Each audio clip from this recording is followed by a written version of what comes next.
Den samme GPS-teknologi, som sidder i mange biler, har givet ideen til en fritidsinteresse, der har fået stadig flere tilhængere. Det bliver kaldt geocaching og er en slags mellemting mellem orienteringsløb og skattejagt. Her skal vi på geocaching med to mænd, som er blevet helt bidt af at tage på traveture med GPS'en. Den her står 4 meter fra skatten. Skriver de let fundet? Der er nogen, der skriver let fundet, ja. Trist. Det er stærkt vanedannende. Og det var det faktisk. I en snor. Det er søndag morgen, og Ulf Andersen er i gang med at indtaste koordinater på sin GPS. Og det tager lige lidt tid. Så er vi klar til skattejagt. I dag skal han, Poul Erik Borger og holdkaptajnen dværgsnauseren Titan på geocaching-tur. Skal vi skattejagt? Geocaching er det 21. århundredes svar på skattejagt. Med en computer, internettet og en GPS i hånden kan man finde gemte skatte, eller caches, som de også kaldes, over hele kloden.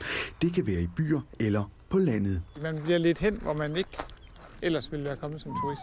I dag skal vi på landet. Første stop er ved Studstrup nord for Aarhus. Så er det bare 800 meter hen ad stranden. Men denne skat må forblive glemt. Jæger har indtaget skoven. Jamen, vi finder en anden skat i stedet for. Så tager vi op til rastepladsen ved Følge i stedet for. Hvor stor er den? Det er en mikro. En mikro. Det er et filmhylster sikkert. Ja. Titan! Det skal også være isskilt. Det har de også været fundet på, og det var det faktisk. I en snor.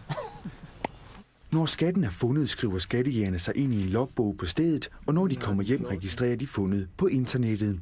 Når de har skrevet i logbogen, lægger de skatten tilbage, hvor de fandt den. Og tilbage igen. Den lå simpelthen bare lige på vejen ud til den, vi egentlig skulle ud til. Så det var en lille hurtig en. Og et flot sted. I Danmark er der gemt over 7.500 skatte, og for hver dag, der går, stiger antallet. Ulf Andersen og Poul Erik Borger har fundet over 1.200 skatte. Ferierne bliver i hvert fald brugt på det, og weekenden bliver brugt på det. Vi får gået nogle kilometer for at se nogle steder af landet, vi ellers aldrig ville være kommet forbi. Og hunden bliver luftet. Hunden bliver luftet. Den lufter sig selv. Skatten er jo hovedsageligt fundet i Danmark, men Ulf Andersen og Poul Erik Borger har også flere gange været i udlandet, og det var også i udlandet, at de fandt deres største skat. Det var Groundspeak Headquarters i Seattle. Det var absolut den mest spændende. Dem, der simpelthen står for hele geocaching.com. Ja. Udvikling af programmer og styring af skatte og det hele. Med en kæmpe skattekiste, så stor. Ja. Den siger lige ind i hyben. Ja, 80 meter. Ved næste skat skal de placere en såkaldt travel bug. Den lægger vi, fordi den nu er tæt på en golfbane. Det er en genstand, der rejser fra skat til skat over hele verden, men først skal de finde ud af, hvor skatten er gemt. Hvad siger den? 50. 50? Vi arbejder begge to indendørs i løbet af ugen, og så kan det være nok at sidde på en stol og have været der i 37 plus timer. Nu siger den 4 meter. Må det ikke det her i nærheden? 3 meter. Skal vi ikke have handsker på? God idé. Dem tager vi frem.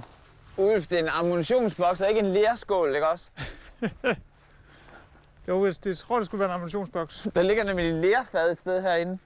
Jeg kan se, at der er mange, der har været inde og kigge ved den. Den kan sagtens stå midt i siven også. Men efter 10 minutters søgen begynder håbet at svinde. Jeg tror, det bliver not found. Ja. Hvornår blev den sidst fundet, Ulf? Den 29.8.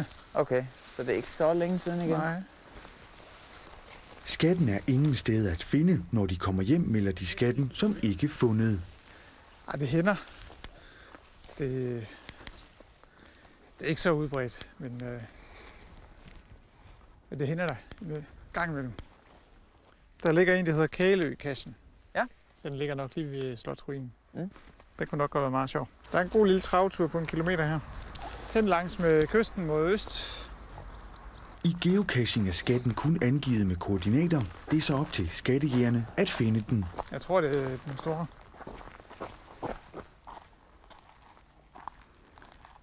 Hvor er der kompas? Halvøjsagen.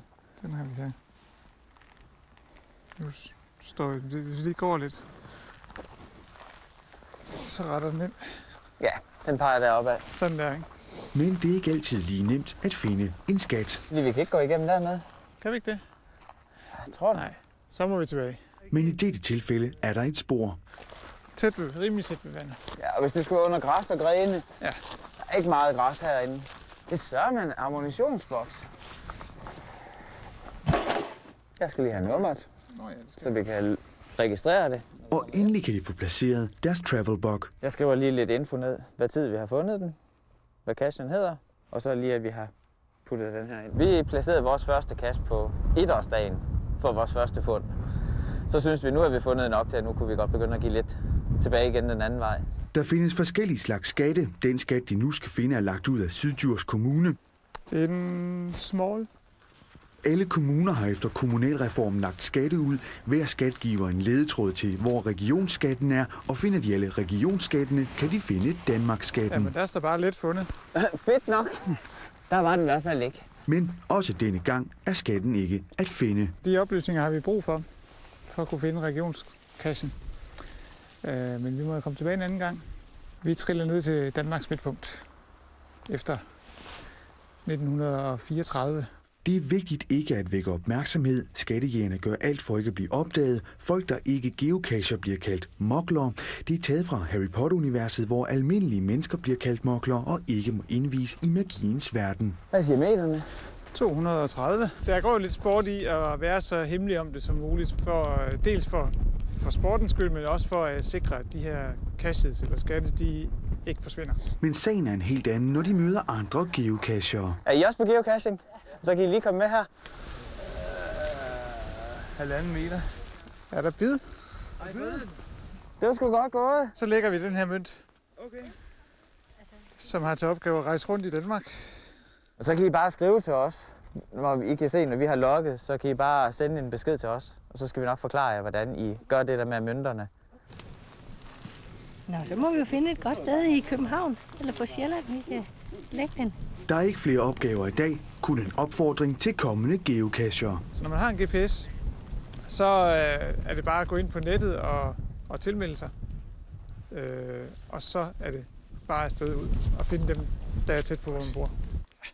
Der er i Danmark et stykke over 3.000 registrerede geocachere.